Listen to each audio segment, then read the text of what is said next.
Ladies and gentlemen, you clicked on this video for one reason and one reason alone. Does it make the sound?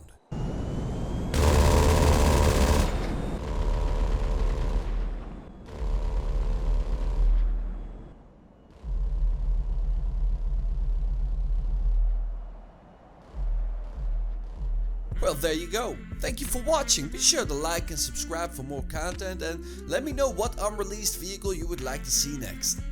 Peace out, guys. You're still here? Go. It's awesome. Okay, I'll do it.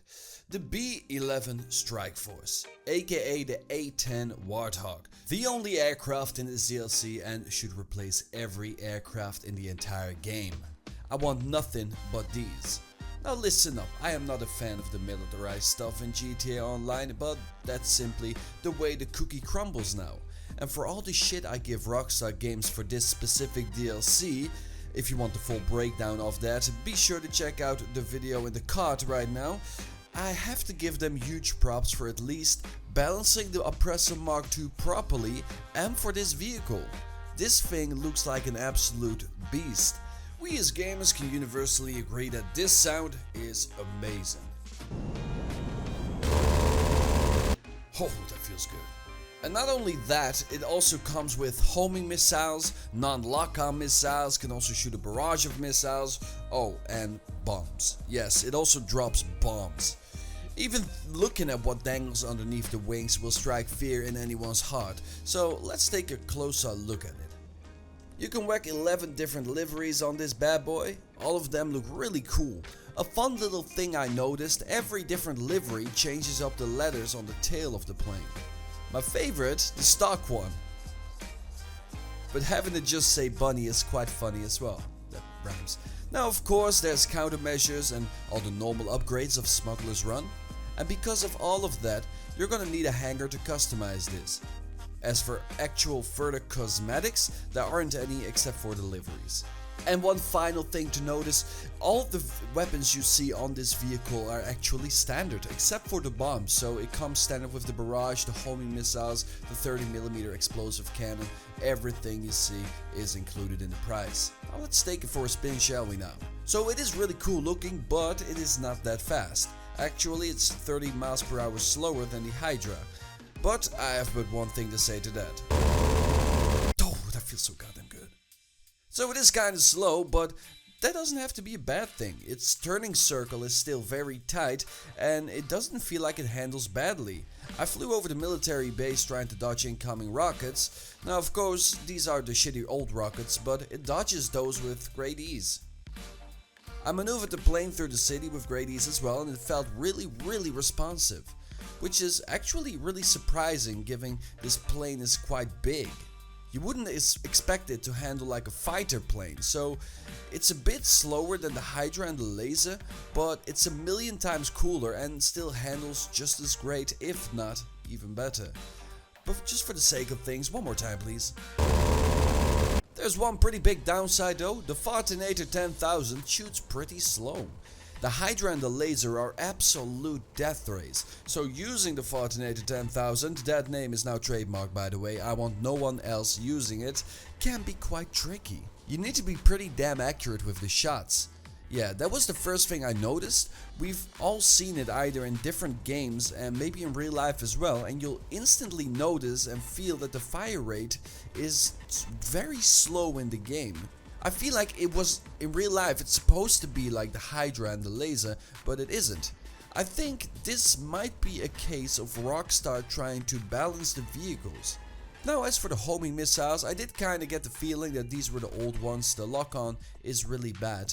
I really struggled hitting my targets with them, so taking that into account, plus the fact that the explosive rounds aren't as lethal as for instance the Hydra ones, well, I think it actually might be lacking in firepower.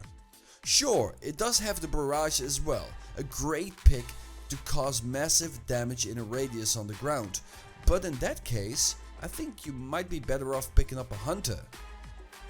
But I can put this very simple, it's so freaking cool that none of these things are even gonna matter, just because of this.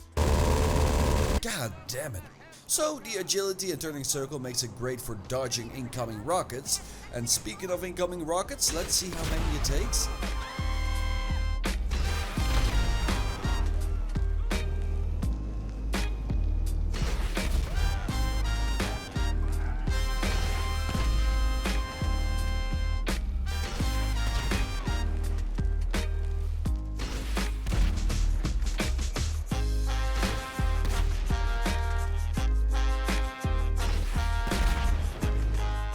Not bad either.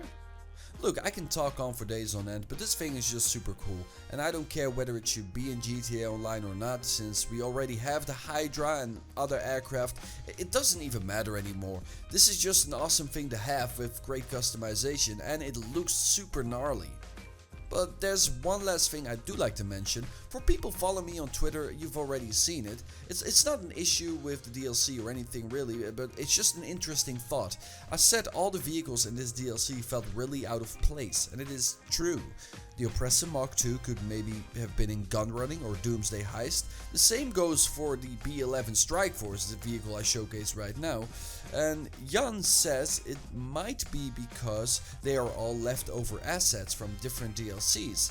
There's so many odd vehicles in this DLC that it seems completely unrelated to nightclubs. I might do a follow-up video on that where I throw all the vehicles of this DLC in at once and you can see for yourself.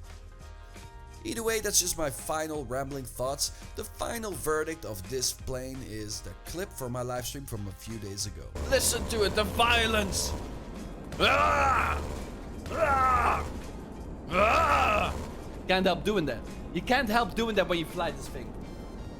Ah! Ah! Ah! Ah! Ah! Ah! Ah! Ah! Ah!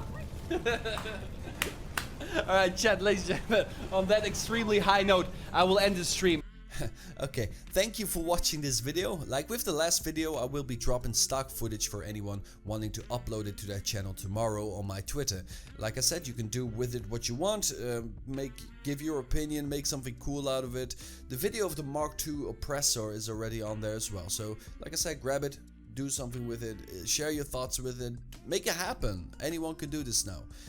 And by the way, for people wondering why I do this, it's quite simple. Back in the days, I'm doing this as a series since the YouTube channel started, and I wouldn't say call it complaints, but I did kind of feel that some people didn't feel like this was an equal playing ground because people on PC had access to these videos way before anyone else really, and that's always the case. It's always been like that, so I kind of want to get that out of the way, and so anyone could do the same thing that I do, only on their own channel. Of course, the footage that I'm sharing doesn't have like the exact same things you might want to showcase, but at least it should get you started. Ladies and gentlemen, final rambling thoughts there. Thank you all for watching. Leave a like on this video if you so well enjoyed it or feel well informed, and of course don't forget to subscribe if you are new. That was a lot in one breath. Thank you all for watching again. Peace out, guys.